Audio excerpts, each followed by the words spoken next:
Good morning dear students. Polytechnic libre learning में आप सभी का स्वागत है।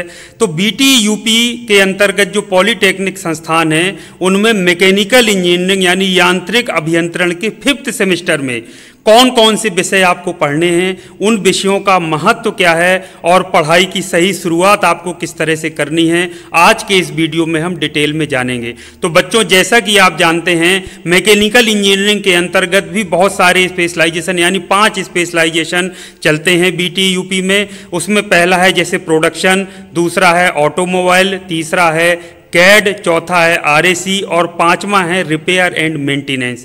तो बच्चों, इन 5 स्पेशलाइजेशन में जो कि मैकेनिकल इंजीनियरिंग के स्पेशलाइजेशन हैं, कौन कौन से विषय आपको पढ़ने हैं, उन सभी विषयों के बारे में जानेंगे, उनके महत्व को जानेंगे, उनके विषयों के बारे में कि ये थ्योरेटिकल हैं कि न्यूमेरिकल हैं, किस तरह से आपको तैयारी करना है और उसका महत्व क्या है आपके करियर में, इसके बारे में भी हम पूरी जानकारी लेंगे। तो बच्चों, जो पहला सब्जेक्ट है 5.1 आप जैसा देख पा रहे हैं, 5.1 का मतलब 5 मतलब 5th सेमेस्टर और 1 का मतलब पहला सब्जेक्ट। तो ये सिलेबस में आपके NSQF के अनुसार जो बीटी यूपी के सिलेबस में यानी पाठ्यचर्या में निर्धारित किया गया है, वो पहला विषय है industrial management and entrepreneurship development, जिसे शॉर्ट में हम कहते हैं IMED।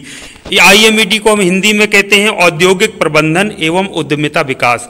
तो बच्चों, ये पूरी तरह से थ्योरेटिकल सब्जेक्ट है, यानी कि इसमें सिर्फ आपको थ्योरी लिखना है पढ़ करके। लेकिन बच्चों, मैं इसमें बता दूं, जो बहुत सारे बच्चे जो गलती करते हैं वो गलती ये करते हैं कि वो इस विषय की पढ़ाई नहीं करते। उनको लगता है थ्योरेटिकल सब्जेक्ट है तो परीक्षा के 2-3 दिन पहले पढ़ लेंगे, रट करके आधा अधूरा सही गलत कुछ भी लिखाएंगे और नंबर तो मिल ही जाएंगे, 17, 18, 20, 22 नंबर लेकर के किसी तरह पास हो जाएंगे। तो बच्चों, ये आपकी सबसे बड़ी गलतफहमी है। मैं आपको बता दूं, ये जो विषय है इसमें जैसा कि आप देख पा रहे हैं 2 इसमें सेक्शन हैं। पहला है आपका औद्योगिक प्रबंधन यानी इंडस्ट्रियल मैनेजमेंट और दूसरा है उद्यमिता विकास। तो बच्चों, उद्यमिता विकास का मतलब है यदि कोई छात्र या छात्रा उद्यमी बनना चाहता है, अपना स्वयं का रोजगार खड़ा करना चाहता है, स्वयं का बिजनेस या कोई इंडस्ट्री खड़ा करना चाहता है, तो इस विषय में उसको पूरी जानकारी दी जाती है कि मार्केट सर्वे कैसे करते हैं, इंडस्ट्री खड़ी करने के लिए देश में कौन कौन सी एजेंसी हैं जो सपोर्ट करती हैं, फाइनेंशियली सपोर्ट करती हैं, लोन कौन सी देती हैं, किस तरह से हमको नए आइडिया को लेकर के आगे बढ़ना है, प्रोजेक्ट रिपोर्ट कैसे बनानी है, पूरा का पूरा बच्चों जानकारी दीजिएगा। आप सोचिए, यदि आप इस विषय को इग्नोर कर देंगे, सिर्फ पास होने के दृष्टिकोण से आप रट करके कुछ भी लिखाएंगे, तो आप अपना कितना बड़ा लॉस कर रहे हैं, इस बात को कभी सोच करके देखिए। दूसरा जो इसका सेक्शन है वो है औद्योगिक प्रबंधन यानी इंडस्ट्रियल मैनेजमेंट। तो उद्योगों में किस तरीके से प्रबंधन होता है, मैनेजर क्या होता है, मैनेजमेंट क्या होता है, उसके गुण क्या होते हैं, लीडरशिप क्वालिटी क्या होती है, कौन कौन सी क्वालिटीज होना चाहिए आगे ले जाने के लिए किसी भी इंडस्ट्री को, सारी चीज़ें इसमें बच्चों पढ़ाई जाती हैं, इसके सिलेबस में निर्धारित है। तो बहुत ही अच्छा सब्जेक्ट है। भले ही आपने अभी सोच रखा हो कि आपको उद्यमी बनना है, नहीं बनना है, आपकी इंडस्ट्री खड़ी करनी हो चाहे ना खड़ी करनी हो, लेकिन इस विषय की पूरी जानकारी जरूर रखिए, क्योंकि ये आपके करियर में आगे किसी ना किसी रूप में काम जरूर आएगा। तो बच्चों, याद रखिए, IMED को किसी भी तरह से आपको इग्नोर करके नहीं चलना है। पूरा इसमें जो सिलेबस के अनुसार जो जो चीजें निर्धारित हैं उसको पूरे मन लगा करके आपको पढ़ना है। अब चलते हैं अगले सब्जेक्ट की ओर, जो है 5.2 का मतलब दूसरा सब्जेक्ट 5वां सेमेस्टर, जो है थ्योरी ऑफ मशीन्स के नाम पर शॉर्ट में हम कहेंगे टॉम, यानी हिंदी में इसको कहते हैं मशीनों के सिद्धांत। तो जैसा कि नाम से पता चल रहा है, इसमें टॉम में जो विशेष तौर से पढ़ाया जाता है वो मैकेनिज्म के बारे में पढ़ाया जाता है। आप जानते हैं कोई भी मशीन बनती है, मैकेनिकल कोई मशीन है या मशीन टूल है, तो वो मैकेनिज्म पर आधारित होता है। तो इसमें विशेष तौर से मैकेनिज्म के बारे में और बेसिक जो थ्योरी यानी सिद्धांत है मशीनों की, उनके बारे में आपको पढ़ाया जाएगा। और भी इसमें टॉपिक्स निर्धारित हैं। तो ये बच्चों न्यूमेरिकल सब्जेक्ट है, इसमें ग्राफिकल भी आपको बनाना रहेगा, न्यूमेरिकल सॉल्व करना, छोटे छोटे फार्मूले भी हैं और बहुत ही कॉन्सेप्चुअल सब्जेक्ट है। तो इसको तो आप किसी भी हालत में इग्नोर नहीं कर सकते हैं। इसमें थ्योरी और न्यूमेरिकल दोनों को मानते हुए आपको पढ़ाई करना है और इसमें कॉन्सेप्ट अच्छे से आपको क्लियर रखना है। तो इसमें पूरी तरह से मैकेनिज्म या उससे जुड़ी हुई जो जो चीज़ें हैं उसके बारे में आपको बच्चों पढ़ना है और उसके बारे में जानना है। तो ये इग्नोर करने वाला सब्जेक्ट नहीं है और बहुत ही मेहनत से इसमें लग करके अध्ययन करने वाला विषय है।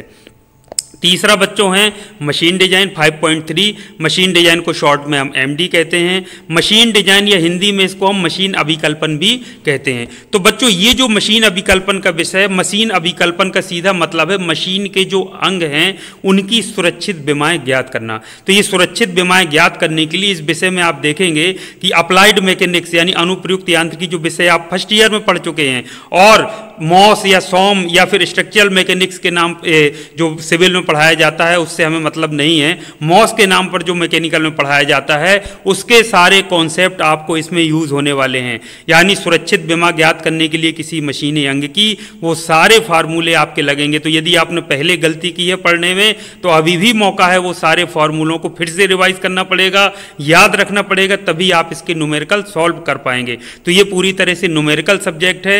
इसको इस तरीके से पढ़ना है कि न्यूमेरिकल आप उसका एनालिसिस कर सकें, उसकी वैल्यू फाइंड आउट कर सकें। इसके साथ साथ में बेसिक कॉन्सेप्ट तो आपको पढ़ने ही है, तभी आप उसके आगे आप उसके न्यूमेरिकल को सॉल्व कर पाएंगे। जो चौथा सब्जेक्ट है आपका है प्रोडक्शन टेक्नोलॉजी, शॉर्ट में इसको कहते हैं पीटी और हिंदी में इसको कहते हैं उत्पादन तकनीकी।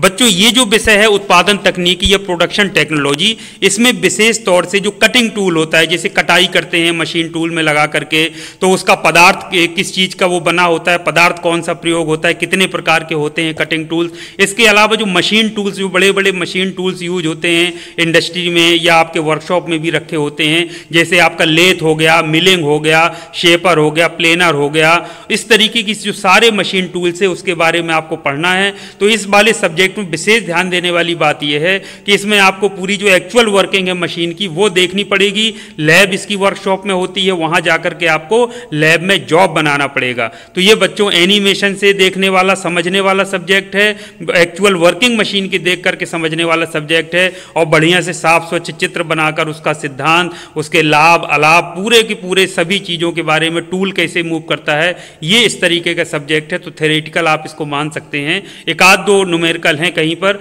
वो आप फाइंड आउट कर सकते हैं, बहुत ज़्यादा न्यूमेरिकल नहीं है, इसको थ्योरेटिकल सब्जेक्ट आप कह सकते हैं, लेकिन कॉन्सेप्चुअल बहुत अच्छा सब्जेक्ट है। और विशेष तौर से जो मैकेनिकल इंजीनियरिंग के छात्र छात्राएं हैं उनके लिए तो ये सब्जेक्ट बहुत ही ज़्यादा आवश्यक है। तो बहुत ही इंटरेस्टिंग सब्जेक्ट है, इसको इग्नोर आपको किसी भी तरीके से नहीं करना है।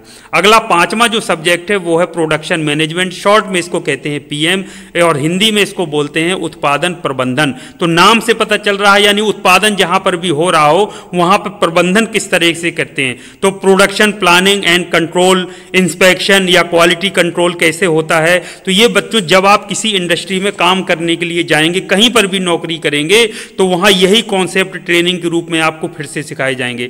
सिक्स सिग्मा क्या होता है, क्वालिटी कंट्रोल कैसे किया जाता है, इंस्पेक्शन कैसे किया जाता है, क्या होता है, पूरा बेसिक जो नॉलेज जो होता है वो इस विषय में पढ़ाया जाएगा। तो यदि आप इस विषय को अभी अच्छे से पढ़ लेंगे तो आगे जब आप नौकरी के लिए किसी भी अच्छी कंपनी में, बड़ी कंपनी में जाएंगे तो वहां आपको सीखने में, समझने में और आगे बढ़ने में बहुत सहूलियत होगी और आपको हेल्प मिलेगी। तो ये बच्चों वैसे तो थ्योरेटिकल सब्जेक्ट है, लेकिन कुछ बीच में न्यूमेरिकल्स भी आ सकते हैं। बीच में आप सॉल्व करने से, अपना कॉन्सेप्ट क्लियर करने के उद्देश्य से भी कुछ टॉपिक्स पर इसमें न्यूमेरिकल सॉल्व कराए जाते हैं, जैसे कॉस्ट एस्टिमेशन वगैरह हो गया, उसमें इस तरीके के जो चैप्टर्स हैं उसमें कराया जाएगा। तो इसमें अच्छे से सब्जेक्ट पढ़ना है। इसको बच्चों किसी भी तरीके से इस विषय को आपको इग्नोर करके नहीं चलना है, क्योंकि अल्टीमेटली जो गोल आपका है वो है इंडस्ट्री में जॉब करना, और तब तक आप अच्छे से जॉब नहीं कर पाएंगे, आप उसको संतुष्टि के साथ नहीं कर पाएंगे जब तक आपको बेसिक कॉन्सेप्ट आपके क्लियर नहीं होंगे। तो बच्चों ये सब्जेक्ट भी आपके लिए बहुत ही महत्वपूर्ण होने वाला है। इसको थ्योरेटिकल सब्जेक्ट समझ करके इग्नोर मत करिए, क्योंकि प्रोडक्शन मैनेजमेंट ऐसा विषय है जो ज़्यादातर स्टूडेंट से आप पूछेंगे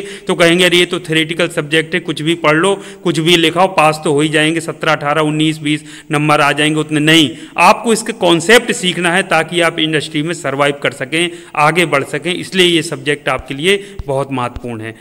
अगला छठा सब्जेक्ट है, टोटल सबसे महत्वपूर्ण है, टोटल 6 सब्जेक्ट है तो काफ़ी ज़्यादा लोड है।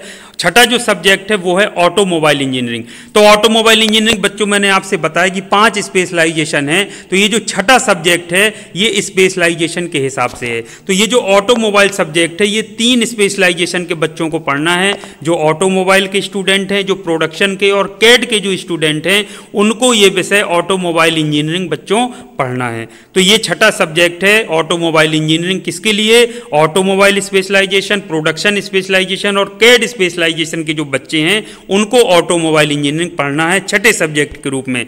इसके अलावा जो RAC के बच्चे हैं जिनका स्पेशलाइजेशन RAC है उनको पढ़ना है एयर कंडीशनिंग सब्जेक्ट। तो एक RAC सब्जेक्ट भी सेकेंड ईयर में आपने पढ़ा होगा, वो कॉमन था, सबने पढ़ा होगा। उसी का थोड़ा सा RAC में और आप मान के चलिए स्पेशलाइजेशन है तो थोड़ा और उसी को डिटेल में आपको एयर कंडीशनिंग के उसमें अच्छे से वो आपको और पढ़ाया जाएगा जिससे बच्चों को महारत हासिल हो सके। तो छठे सब्जेक्ट के रूप में जो RAC के बच्चे हैं स्पेशलाइजेशन वाले उनको एयर कंडीशनिंग सब्जेक्ट पढ़ना है। इसी तरह से छठे सब्जेक्ट के रूप में यदि कोई रिपेयर एंड मेंटेनेंस का स्टूडेंट है स्पेशलाइजेशन वाला तो उसको रिपेयर एंड मेंटेनेंस फर्स्ट ये सब्जेक्ट है उसको अच्छे से पढ़ना है। तो ये बच्चों छठे सब्जेक्ट के रूप में आपका पहले से ही निर्धारित है, आपकी चॉइस नहीं है। स्पेशलाइजेशन के हिसाब से इसको बांट दिया गया है कि किस स्पेशलाइजेशन के बच्चों को कौन सा विषय पढ़ना है।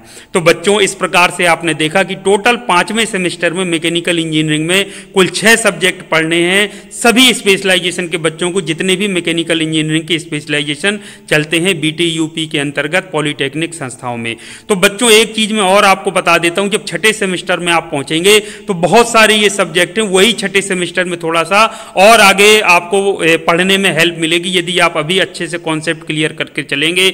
जैसे प्रोडक्शन टेक्नोलॉजी का आप मान के चलिए छठे सेमेस्टर में एक सब्जेक्ट आएगा टूल इंजीनियरिंग। तो यदि प्रोडक्शन टेक्नोलॉजी में आपके कॉन्सेप्ट क्लियर हैं, आपने अच्छे से पढ़ा है, तो टूल इंजीनियरिंग पढ़ने में आपको कोई भी दिक्कत या समस्या का सामना नहीं करना पड़ेगा। इसी तरह से बच्चों यदि आप प्रोडक्शन मैनेजमेंट बहुत अच्छे से पढ़ लेंगे तो जो इंडस्ट्रियल इंजीनियरिंग सब्जेक्ट मिलेगा छठे सेमेस्टर में उसमें आपको बहुत आसानी रहेगी। मान के चलिए उसी का एक आगे का पार्ट है, इस तरीके से आपको पढ़ना है। तो बच्चों कोई भी सब्जेक्ट को आप हल्के में नहीं लेना है, नियमित तौर पर आपको स्टडी करना है। सभी सब्जेक्ट आपके लिए प्रत्येक एस्पेक्ट से सभी दृष्टिकोणों से महत्वपूर्ण है, मेहनत करना है। और बच्चों ये 6 के 6 सब्जेक्ट मैं आपको पढ़ाऊंगा और मेरे जो पढ़ाने का तरीका होगा वो थोड़ा सा अलग होगा क्योंकि अकेले पढ़ा रहा हूं, सभी सब्जेक्ट पढ़ा रहा हूं। तो इस तरीके से मैं पढ़ाऊंगा कि सभी आपको कॉन्सेप्ट क्लियर हो और कोई भी चैप्टर या कोई भी यूनिट आपकी छूट ना जाए, अछूती ना रह जाए।